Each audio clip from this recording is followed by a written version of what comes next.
আলহামদুলিল্লাহ, সমস্ত তারিফ ও প্রশংসা ওই মহান রব্বুল আলামিনের দরবারে, যে মহান রব্বুল আলামিন আমাদের সবাইকে আজ পবিত্র জুমার দিন জুমার নামাজ পড়ার জন্য আল্লাহ তাআলার ঘর, পৃথিবীর মধ্যে সর্বোত্তম জায়গা মসজিদে এসে বসার, নামাজের পূর্বে কিছু কথা বলার এবং শোনার তৌফিক দান করেছেন।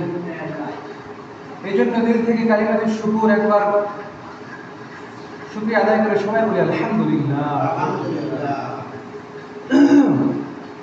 আল্লাহ রাব্বুল আলামিন আমাদের সবাইকে সুন্দর একটি জীবন দান করেছেন। এই জীবনের মধ্যে আল্লাহ তাআলা যাকে যেরকম ইচ্ছা রিজিক দান করেছেন। দুনিয়া চলার পথে মানুষের জীবনে বিভিন্ন হালাত, পরিস্থিতি, অবস্থার সম্মুখীন হতে হয়। কখনো বা ভালাই সামনে আসার কারণে, কল্যাণ পাওয়ার কারণে আমরা খুশি হয়ে যাই, কখনো বা বালা মুসিবত আসার কারণে আমরা ভীত হয়ে যাই, কষ্টে পতিত হয়ে যাই। তো দুনিয়ার মধ্যে এই সমস্ত হালাত আসে যখন মুমিন মুসলমানের সামনে কোনো ভালো কিছু আসবে, কল্যাণকর কিছু আসবে, তো এই অবস্থায় সে কি করবে? আল্লাহ জাল্লা শাআনুহু আমাদেরকে কোরআনে পাকে নির্দেশ দিয়েছেন। আল্লাহ তাআলা বলেন, যখন মানুষ কোনো কল্যাণ পায়, ভালো কিছু অর্জন করে, সুখে থাকে, তো আল্লাহ তাআলা ইরশাদ করেন, লাইন শাকারতুম লাযিদান্নাকুম। আল্লাহ বলেন, আমার বান্দা বান্দীরা, তোমরা যদি আমার কল্যাণ পেয়ে আমি আল্লাহর শুকরিয়া আদায় করো, আমি আল্লাহ তুমি যে নিয়ামতের মধ্যে আছো, নিয়ামতকে আরও বৃদ্ধি করে দেবো। সুবহানাল্লাহ। আবার মুমিন চলার পথে যখন কোনো সমস্যার সম্মুখীন হয়, বালা মুসিবতের মধ্যে পতিত হয়, তো তখনও তার জন্য আল্লাহ তাআলা আমাদেরকে ডিরেকশন দিয়েছেন, দিক নির্দেশনা দিয়েছেন। আল্লাহ তাআলা কালামে পাকের মধ্যে বলেন, ওয়াল্লাযীনা ইযা আসাবাতহুম মুসিবাতুন ক্বালু ইন্না লিল্লাহি ওয়া ইন্না ইলাইহি রাজিউন। আল্লাহ তাআলা বলেন, বান্দা বান্দীদের থেকে যখন তাদের সামনে কোনো মুসিবত চলে আসে, আসাবাতুল মুসিবা, কোনো মুসিবত এসে তাকে গ্রাস করে, তাকে পাকড়াও করে, তারা বলে ইন্না লিল্লাহি ওয়া ইন্না ইলাইহি রাজিউন, যে নিশ্চয়ই আমরা আল্লাহ তাআলার জন্যই, ওয়া ইন্না ইলাইহি রাজিউন, আর আমরা মানুষ আল্লাহ তাআলার দিকেই প্রত্যাবর্তন করে চলে যাব। তো ভাই, এজন্য যে অবস্থায় থাকি না কেন, সর্ব অবস্থায় আল্লাহ তাআলার হুকুম আমার উপর আপনার উপর আছে। কোরআনে পাকে আল্লাহ তাআলা আমাদেরকে নির্দেশ দেন, আদেশ দেন, ইয়া আইয়ুহাল্লাযীনা আমানু আনফিকু মিম্মা রাযাকনাকুম মিন ক্বাবলি আন ইয়াতিয়া ইয়াওমুন লা বাইউন ফীহি ওয়ালা খুল্লাতুন ওয়ালা শাফাআ ওয়াল কাফিরুনা হুমুয যালিমুন। আল্লাহ তাআলা সূরা বাকারার 254 নম্বর আয়াতে ইরশাদ করেন, হে ইমানদার বান্দা বান্দীরা, আনফিকু, তোমরা খরচ করো, মিম্মা রাযাকনাকুম, আল্লাহ তাআলা বলেন আমি তোমাদেরকে যে রিজিক দান করেছি সেই রিজিক থেকে তোমরা খরচ করো। মিন ক্বাবলি ইয়াউমিন, ওই দিন আসার পূর্বে, মিন ক্বাবলি আন ইয়াতিয়া ইয়াউমুন লা বাইউন ফীহি ওয়ালা খুল্লাতুন ওয়ালা শাফাআ, ওই দিন আসার পূর্বে, যে দিনের মধ্যে কোনো বেচাকেনা থাকবে না, ওয়ালা খুল্লাতুন, কোনো প্রীতি বন্ধুত্ব থাকবে না, ওয়ালা শাফাআতুন, আর কোনো একে অপরের জন্য সুপারিশও থাকবে না, ওয়াল কাফিরুনা হুমুয যালিমুন, আর যারা আল্লাহ তাআলার বিধানকে অস্বীকারী কাফের, তারা হলো জালেম, অত্যাচারী। এই আয়াত দ্বারা আল্লাহ তাআলা আমাদেরকে বলেন যে, অর্থাৎ মৃত্যুর পরে কিয়ামত দিবস যখন ফয়সালা হবে, সেই দিন কোনো বেচাকেনা করতে পারবো বলেন? কোনো বেচাকেনা করা যাবে না। কোনো সুপারিশ একে অন্যের জন্য মানুষ দুনিয়াতে সুপারিশ করে। যদি কোনো গণ্যমান্য ব্যক্তি অপর এক ব্যক্তির জন্য সুপারিশ করে, ভাই এই অন্যায় করেছে বা এই সমস্যা করেছে, দাও না, একে নিষ্কৃতি দিয়ে দাও, একে ছাড় দাও, এর জন্য খরচ একটু কমিয়ে দাও। যখন উপস্থিত ব্যক্তিরা অধস্তন ব্যক্তিদের জন্য সুপারিশ করে, সেই সুপারিশকে গ্রহণ করা হয়। এরপরে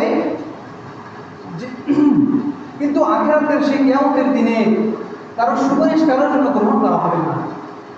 এই জন্য ওই দিন আসার পূর্বেই আল্লাহ তাআলা আমাদেরকে আল্লাহ তাআলা সন্তুষ্টির জন্য খরচ করতে বলেছেন, ইনফাক ফি সাবিলিল্লাহ করার জন্য আদেশ করেছেন। সূরা আলে ইমরানের 92 নম্বর আয়াত আল্লাহ তাআলা বলেন, লান তানালুল বিররা হাত্তা তুনফিকু মিম্মা তুহিব্বুন ওয়া মা তুনফিকু মিন শাইইন ফাইন্নাল্লাহা বিহি আলীম। আল্লাহ তাআলা এই আয়াতের মধ্যে বলেন, আমরা দিকে খেয়াল করে ভালো হয়, এই আয়াতের মধ্যে বলেন, লান তানালুল বিররা হাত্তা তুনফিকু মিম্মা তুহিব্বুন। হে মানুষরা, তোমরা ততক্ষণ পর্যন্ত কল্যাণ অর্জন করতে পারবে না যতক্ষণ না তোমরা যে বস্তুকে ভালোবাসো, পছন্দ করো, সেখান থেকে খরচ না করো। হাত্তা তুনফিকু মিম্মা তুহিব্বুন, তোমরা যে ভালোবাসো, পছন্দ করো, ওই মাল থেকে, ওই সম্পদ থেকে যতক্ষণ তোমরা আল্লাহ তাআলার রাস্তায় খরচ করো, ততক্ষণ তোমরা কল্যাণ অর্জন করতে পারবে না। ওয়া মা তুনফিকু মিন শাইইন, আর তোমরা যা কিছুই খরচ করো না কেন, যা কিছুর থেকে, মাল থেকে, সম্পদ থেকে, টাকা থেকে, এ ব্যাপারে আল্লাহ তাআলা জানেন, আল্লাহ তাআলা খবর রাখেন।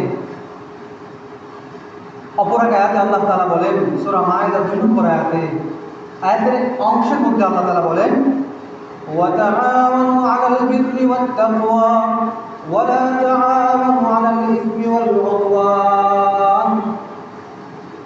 আল্লাহ তাআলা আদেশ করেন, তোমরা কল্যাণ এবং খোদাভীতির পথে, পরহেজগারির পথে একে অপরকে সাহায্য করো, মুআওয়ানা করো, একে অপরকে সাহায্য করো। ওয়ালা তাআওয়ানু আলাল ইসমি ওয়াল উদওয়ান, আর গুনাহের কাজের ক্ষেত্রে, আল্লাহ তাআলা অবাধ্যতার ক্ষেত্রে একে অপরকে সাহায্য করো না। রাসূল পাক সাল্লাল্লাহু আলাইহি ওয়াসাল্লাম হাদিসে পাকের মধ্যে ইরশাদ করেন, আস-সাদাকাতু তারুদ্দুল বালা, যে সাদাকা, দান, সাদাকা মানুষের বালা মুসিবতকে রোধ করে দেয়, বালা মুসিবতকে দূর করে দেয়। আমার কথার দ্বারা আমার চোখে আপনারা আশা করে বুঝতে পেরেছেন যে দান সাদাকা করা এবং এ ব্যাপারে আল্লাহ তাআলা কি আমাদেরকে বলেছেন, আদেশ করেছেন, ফজিলত বলেছেন, এ সম্পর্কে কিছু আলোচনা করা। হাদিসে পাকের মধ্যে ইরশাদ হয়েছে, কি বললাম, যে রাসূল পাক সাল্লাল্লাহু আলাইহি ওয়াসাল্লাম ইরশাদ করেন, আস-সাদাকাতু তারুদ্দুল বালা, যে দান সাদাকা মানুষের বালা মুসিবতকে দূর করে দেয়। অপর এক হাদিসে পাকের মধ্যে রাসূল কারীম সাল্লাল্লাহু আলাইহি ওয়াসাল্লাম ইরশাদ করেন, ইন্নাস সাদাকাতা লা তুদফিউ গাদাবার রাব্বি ওয়া তাদফাউ মাইতাতাস সুর। নিশ্চয়ই নিশ্চয়ই দান সাদাকা, মানুষ যে দান সাদাকা করে, এই দান সাদাকা তার প্রতিপালকের আল্লাহ তাআলার রাগকে, গোসাকে নির্বাপন করে, নিভিয়ে দেয়, কমিয়ে দেয়। ওয়া তাদফাউ মাইতাতাস সুর, এবং মানুষের যে অপমৃত্যু হয়, এই অপমৃত্যুকে দূর করে দেয়। সম্মানিত মুসলিম ভাই বন্ধুরা, আপনারা জানেন আমাদের সমাজে যদি আমরা নজর দেই, মানুষ কত রকম মারা যায়। কোনো মানুষ দেখা যায় আগুনের পরে মারা যায়, কোনো মানুষ সড়ক দুর্ঘটনায় মারা যায়, কোনো মানুষ পানিতে ডুবে মারা যায়, কোনো মানুষ হঠাৎ স্ট্রোক করেছে, দুনিয়া থেকে চলে যায়, বিভিন্ন রোগে ভুগি মারা যায়। মৃত্যুর সুরত কাইফিয়তের কোনো শেষ নাই। তো হাদিসে পাকের মধ্যে বলা হয়েছে যে নিশ্চয়ই দান সাদাকা আল্লাহ তাআলা রাগকে প্রশমিত করে আর অপমৃত্যু থেকে তাকে হেফাজত করে, অপমৃত্যু থেকে তাকে দূরে রাখে, দূর করে দেয়। হাদিসে পাকের মধ্যে অপর জায়গায় বর্ণিত হয়েছে যে 6 ব্যক্তি আরশের নিচে ছায়া পাবে, তার মধ্যে এক ব্যক্তি হলো ওই ব্যক্তি রজুলুন তাসাদ্দাকা বিসাদাকাতিন ফাআখফাহা হাত্তা লা তা'লামা শিমালুহু মা তুনফিকু ইয়ামিনুহু।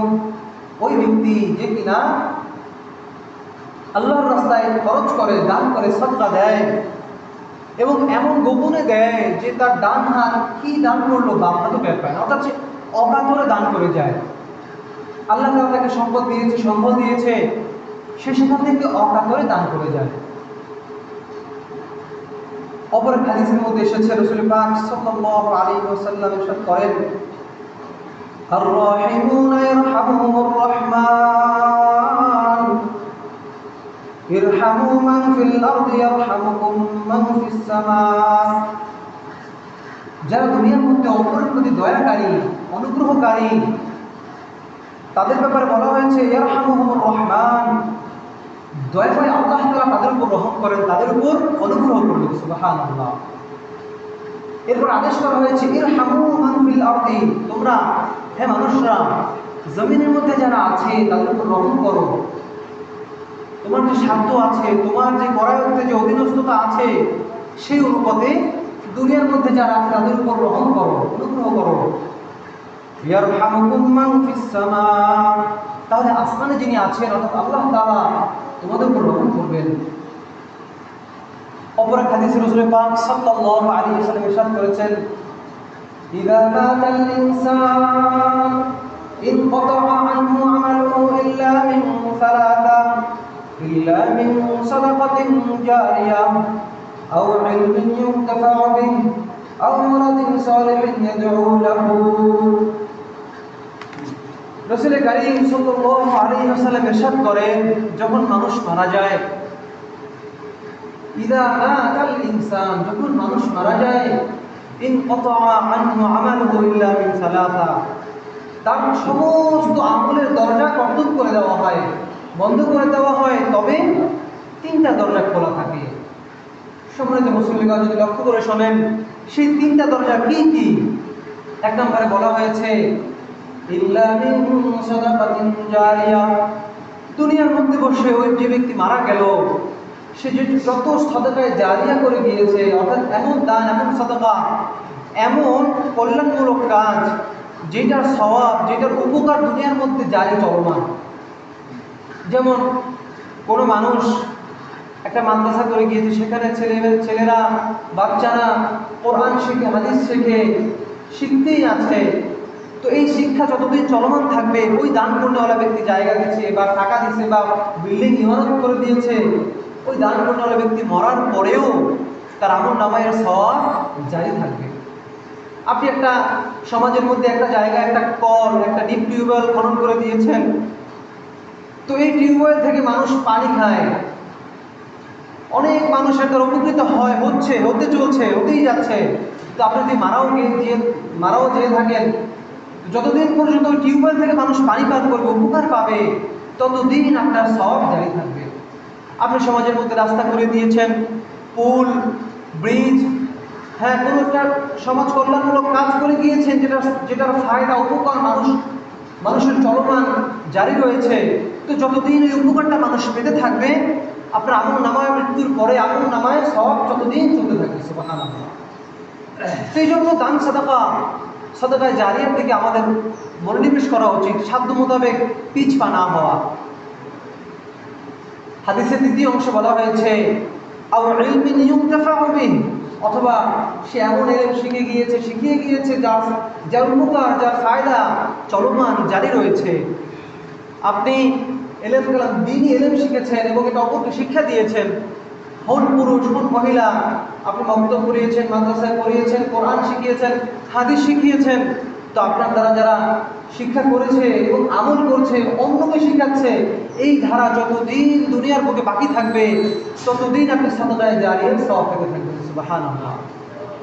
এরপর হাদিসের 3য় অংশে বলা হয়েছে যে আও ওয়ালাদিন সালিহিন ইয়াদউ লাহু, এমন নেককার ছেলে সন্তান আপনি দুনিয়াতে রেখে গিয়েছেন, যে ছেলে মেয়ে আপনি মৃত্যুবরণ করার পরেও আপনার জন্য দোয়া করে। তারা তো নামাজ পড়ে নেক আমল করে এবং আপনাদের জন্য দোয়া করতে থাকে। বলে যে ওই ছেলে মেয়েদের দোয়া, ওই ছেলে মেয়েদের আপনার জন্য পাঠানো সওয়াবের বকশিশ আপনার মৃত্যুর পরে ওটা চলমান থাকবে। সুবহানাল্লাহ। তো এমন ছেলে মেয়ে দুনিয়াতে রেখে যাওয়া, যে ছেলে মেয়েরা আপনার জন্য আপনার মৃত্যুর পরেও আপনার জন্য দোয়া করবে, ওই ছেলে মেয়েদের দোয়া আপনি মৃত্যুবরণ করার পরেও কবরে বসে এর সওয়াব আপনি সমানে পেতে থাকবেন। সুবহানাল্লাহ। এজন্য নেকের উপর চলা, নেক সন্তান সন্ততি গড়ে তোলা এবং দান সাদাকা করা, এটা অনেক বড় পুঁজি, অনেক বড় ধন। এই জন্য এই ক্ষেত্রে পিছপা না হওয়া। হাদিসে পাকের মধ্যে এসেছে, রাসূল পাক সাল্লাল্লাহু আলাইহি ওয়াসাল্লাম একদিন সাহাবাদের কাছে বর্ণনা করেন বনী ইসরাইল গোষ্ঠীর তিনজন ব্যক্তি সম্পর্কে। এক ব্যক্তি ছিল কুষ্ঠরোগী, অপর ব্যক্তি ছিল টাক মাথাওয়ালা, আর এক ব্যক্তি ছিল অন্ধ। তো আল্লাহ রাব্বুল আলামিন তাদেরকে পরীক্ষা করার জন্য, তাদের কিছু নাজ নিয়ামত দেওয়ার জন্য একজন ফেরেশতাকে মানবের সূরতে পাঠিয়ে দেন তাদের কাছে।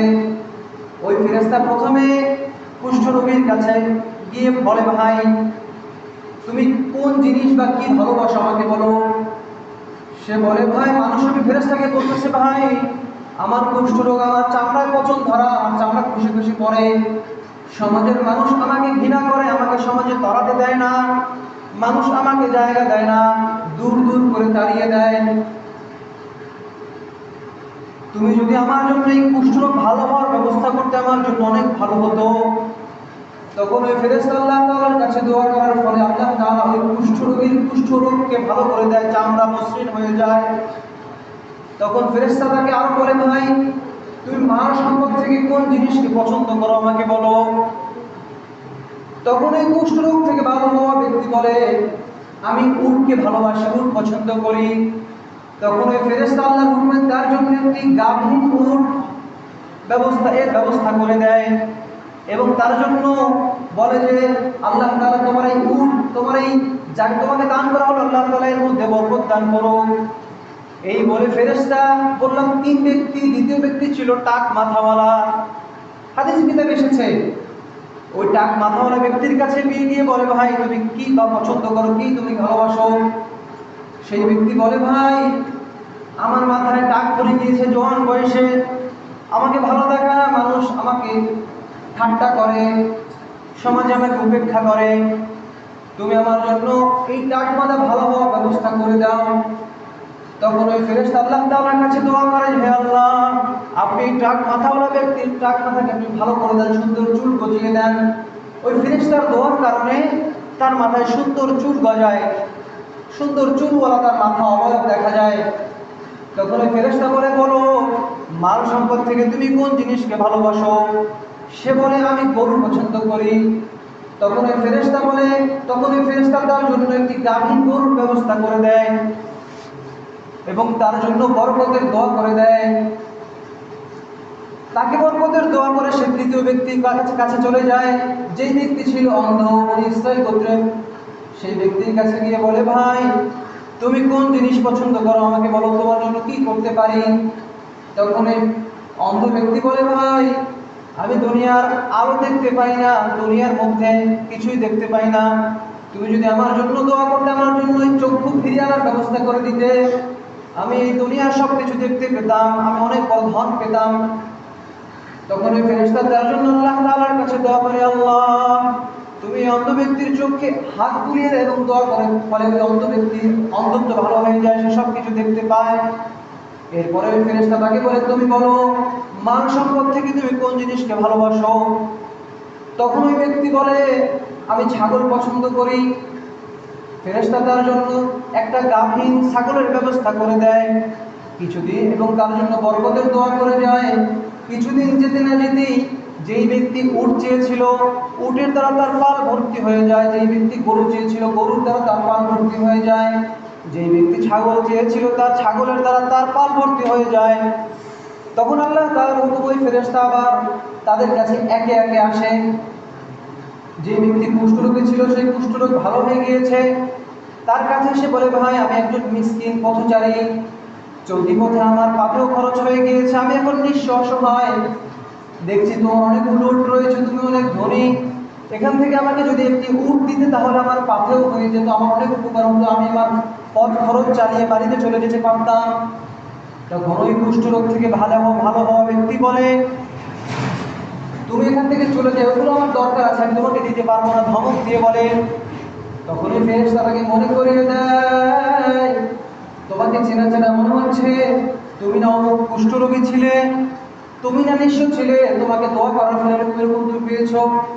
তখন ওই ব্যক্তি ধমক দিয়ে বলে, এগুলো আমার বাপ বাবার পৈতৃক সম্পত্তি, আমি কখনো কুষ্ঠরোগী ছিলাম না, আমার কোনো সমস্যাও ছিল না। তখন ওই ফেরেশতা বলে, তুমি যদি তোমার দাবিতে মিথ্যাবাদী হয়ে থাকো, তোমার উপর আল্লাহ তাআলার লানত অভিশাপ, আল্লাহ তাআলা তোমার সব কিছু ধ্বংস করে দিক। এই বলে সে দ্বিতীয় ব্যক্তির কাছে গেল, যে কিনা টাক ছিল, তার সাথেও ঠিক একই মহামালা হলো। সে অস্বীকার করে বসে এবং তার জন্য সে বদদোয়া দিয়ে সেখান থেকে চলে যায়। এবং ফেরেশতা যখন তৃতীয় ব্যক্তির কাছে যায়, যে কিনা অন্ধ ছিল, সে চোখে দেখার মতো নিয়ামত ফিরে পেয়েছিল, অনেক ছাগলের সে মালিক হয়ে যায়, ধনী হয়ে যায়। তখন সেই ব্যক্তির কাছে গিয়ে ঠিক একইভাবে সওয়াল করে যে, আমি একজন মুসাফির মিসকিন, আমার পথ খরচ শেষ হয়ে গিয়েছে, আমি নিঃস্ব, তুমি যদি আমাকে তোমার এই ছাগলের পাল থেকে কিছু ছাগল, আমাকে দু একটি ছাগল দিতে তো আমার জন্য ভালো হতো। তখন এই অন্ধ থেকে ভালো হওয়া ব্যক্তি বলে, ভাই এই ছাগলের পাল থেকে যতগুলো ইচ্ছে ছাগল তুমি দিয়ে যাও অথবা রেখে যাও, তোমার ইচ্ছা, তোমাকে ইখতিয়ার দিয়ে দিলাম। আমি অন্ধ ছিলাম, আল্লাহ তাআলা আমাকে দৃষ্টিশক্তি দিয়েছেন, আমি নিঃস্ব ছিলাম, আল্লাহ তাআলা আমাকে অজস্র নাজ নেয়ামত দিয়েছেন, তোমার যত ইচ্ছা এখান থেকে নিয়ে যাও। তখন ওই ফেরেশতা বলে যে, তুমি যে আমার হা বলে জবাব দিয়েছ, তুমি যে তোমার সম্পদ থেকে আমাকে দিতে রাজি হয়েছ, আমি এতেই খুশি। আমি আল্লাহ তাআলার পক্ষ থেকে প্রেরিত ফেরেশতা, তুমি সহ আরো দুইজন অমুক ব্যক্তির কাছে আল্লাহ তাআলা আমাকে পাঠিয়েছিলেন, তুমি ছাড়াও দুই ব্যক্তি পরীক্ষায় ফেল করেছে, তুমি আল্লাহ তাআলার পরীক্ষায় পাশ করেছো। ফলে সে বলে, তোমার কাছ থেকে আমার কিছুই নেওয়ার নয়। সেই বলে চলে যায় এবং ওই দুই ব্যক্তি যে আল্লাহ তাআলার নিয়ামতকে নাশকরিয়া করেছে, তারা উভয়ই আবার কুষ্ঠরোগী রোগী হয়ে যায়, আবার যে টাকওয়ালার মাথায় টাক পড়ে যায় এবং তাদের যে ধন সম্পদ হয়েছিল সেই সব ধন সম্পদ নিঃস্ব হয়ে যায়।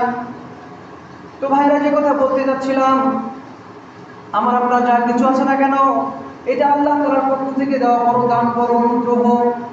অনেক মানুষ চায় যে টাকা পয়সার মালিক হবে, সারা দিন রাত খাটে, কিন্তু সে কিছুর মালিক হতে পারে না, সারা জীবন খেটেই যায়। আবার অনেক মানুষকে আল্লাহ তাআলা ওয়াসাআত, প্রশস্ততা দেয়, ফলে সে অল্পতেই টাকা পয়সার মালিক হয়ে যায়। এই জন্য আল্লাহ তাআলা আমাকে আপনাকে যাই কিছুই দান করেছেন না কেন, সেখান থেকে আল্লাহ তাআলার রাস্তায় খরচ করা। আমি আপনি যেরকম দুনিয়াতে ঘর দুয়ার বানাই, সেখানে প্রয়োজনীয় আসবাব কিনি, স্ত্রী সন্তানদের জন্য প্রয়োজন মতো খরচ করি, এরকম আমাদের উচিত এখান থেকে আল্লাহ তাআলার রাস্তায় খরচ করা। এক কবি বলেন, इस दुनिया की दोस्ती मिस्ले कागज फूल है, देखने में खुशनुमा है वो मगर कुछ भी नहीं। এই দুনিয়ার বন্ধুত্ব, দুনিয়ার ভালোবাসা কাগজের ফুলের ন্যায়, দেখতে অনেক সুন্দর, অনেক খুশবুদার মনে হয়, বু মাগার কুছ ভি নেহি, আসলে এই কাগজের ফুল থেকে কোনো ঘ্রাণই ছড়ায় না। সম্মানিত ভাইয়েরা, আমি যেটা বলতে চাচ্ছিলাম, এই সব কথার মূল সার সংক্ষেপ হলো যে আপনাকে আল্লাহ তাআলা যেই ধন সম্পদ দিয়েছেন না কেন, যেই অসাহাত দিয়েছেন, সেখান থেকে আল্লাহ তাআলার রাস্তায় খরচ করা, সাধ্যমতো খরচ করা, এই ব্যাপারে আমরা সচেষ্ট হব। এখন কিছু কথা বলতে যাচ্ছিলাম যে আমাদের এই মসজিদে কিছু হাজার দেখা দিয়েছে। এই মসজিদের যে কলটা, সেখান দিয়ে পানি লেয়ার অনেক নিচে নেমে গিয়েছে, ফলে পানি ওঠে না। যে মোটরটা আছে, ওই মোটর দিয়ে টাঙ্কিতেও পানি ওঠানো যায় না। অনেক চেষ্টা করা হয়েছে, তদবির করা হয়েছে, বারংবার এটাকে মেকার দেখানো হয়েছে, কিন্তু পানি তোলা যায় না। আপনারা যারা মুসল্লি এসেছেন, এখানে অনেকেই আমি দেখেছি প্রত্যেক দিন এমনটা হয় যে মুসল্লিরা উজু করবে, পানি পাচ্ছে না, ইস্তেঞ্জা করবে, পানি খরচ করবে, পানির ব্যবস্থা নাই। এজন্য আমাদের মসজিদে একটা সাবমার্সিবলের ব্যবস্থা করা খুবই দরকার।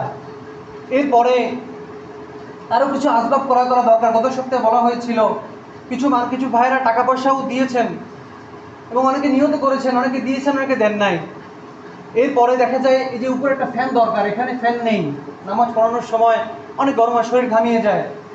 এরপর ওই সামনে যে রুমটা আছে, ওই রুমটাও ভেঙে গিয়েছে অনেক অংশ। অনেক সমস্যা আছে আর কি। এজন্য আমাদের সাধ্য মতো আমরা এই সমস্যাগুলোর সমাধান করার চেষ্টা করব। কি বলেন ভাই? আমরা চেষ্টা করবো তো ইনশাআল্লাহ। যারা এখানকার গণ্যমান্য ব্যক্তিরা আছেন, আপনাদের পক্ষ থেকে যদি কোনো পদক্ষেপ গ্রহণ না করা হয়, এই সমস্যাগুলো সমাধান হবে না, এই সমস্যাগুলো থেকেই যাবে। যেরকমভাবে আপনার ঘরের জন্য, পরিবারের জন্য আপনার কোনো সমস্যার সামনে দাঁড়া হলে, কোনো রোগ দেখা দিলে যেরকম চিকিৎসা করার জন্য, সমাধান করার জন্য পাগল পারা হয়ে যান, এটা আল্লাহর ঘর মসজিদ। এই মসজিদে মানুষ 5 ওয়াক্ত নামাজ পড়ে, আপনি আমি নামাজ পড়ি। তো এই মসজিদের দেখভাল আমার আপনার করাই দায়িত্ব। আপনার সাধ্য আছে অল্প কিছুর দ্বারা সাহায্য করা, তো অল্প কিছুর দ্বারা সাহায্য করেন। আপনার সাধ্য আছে বেশি কিছু দ্বারা সাহায্য করার, আপনি বেশি কিছু দ্বারা সাহায্য করেন। দান সাদাকা সম্পর্কে শুরুতে যে আলোচনা করা হয়েছিল, এগুলোর থেকে কিছু হলেও তো মাহাসেল আপনাদের মধ্যে বুঝে এসেছে কি আসে না ভাই? অবশ্যই এসেছে। তো আমরা এ ব্যাপারে কার্পণ্য করব না। আমরা যারা গণ্যমান্য ব্যক্তিবর্গ আছি, এই ব্যাপারে অবশ্যই ভূমিকা নেব, এ ব্যাপারে অবশ্যই পদক্ষেপ নেব। আর এই কথাগুলো বলা শুধু এজন্যই না যে মসজিদে শুধু দান করেন না, আপনার সমাজে যারা গরিব আছে, বিভিন্ন দাতব্য সামাজিক প্রতিষ্ঠান আছে, যে মাদ্রাসা বলেন, বিভিন্ন এতিমখানা বলেন, সেখানে আপনার সাধ্যমতো দান করা, আপনার সংসার পরিবারের জন্য খরচ করা, এটাও আপনার উত্তম দান, উত্তম সদাকা। আপনার পক্ষ থেকে আপনার স্ত্রীর মুখে যে লোপ্পা তুলে দেওয়া, সন্তান ছেলে মেয়ের জন্য যে খরচ করা হাদিসে আছে, এইটাও আপনার জন্য একটা সদাকা। যদি আপনার হক হালাল কামাই থাকে, আপনার নিয়ত সহি থাকে, আপনি একটা সুন্দর ঘর তুলেছেন, কিতাবে এসেছে, এই ঘরের মধ্যে আপনি সুন্দর একটা জানালা রাখলেন, যে এই জানালা দিয়ে বাতাস আসবে, আমি এই জানালার সামনে বসে কোরআন তিলাওয়াত করবো, ইবাদত করবো, তো এটা আপনার জন্য সওয়াবের কারণ হয়ে দাঁড়ায়। মুমিন মুসলমানের এমন কোনো কাজ নেই যে কাজটা সওয়াব থেকে খালি। এজন্য আমাদের উচিত এই ব্যাপারে যথেষ্ট যত্নবান হওয়া। আর ওই মসজিদের বিশেষ করে যে হাজাতগুলো সামনে এসেছে, এগুলো আমরা সবাই সচেষ্ট হয়ে আমাদের সাধ্যমতো, যারা খাস করে কমিটির লোক আছি, এ ব্যাপারে আমরা গুরুত্বপূর্ণ ভূমিকা পালন করবো ইনশাআল্লাহ। কি বলেন ভাই? করবো না? অচিরেই ব্যবস্থা গ্রহণ করব।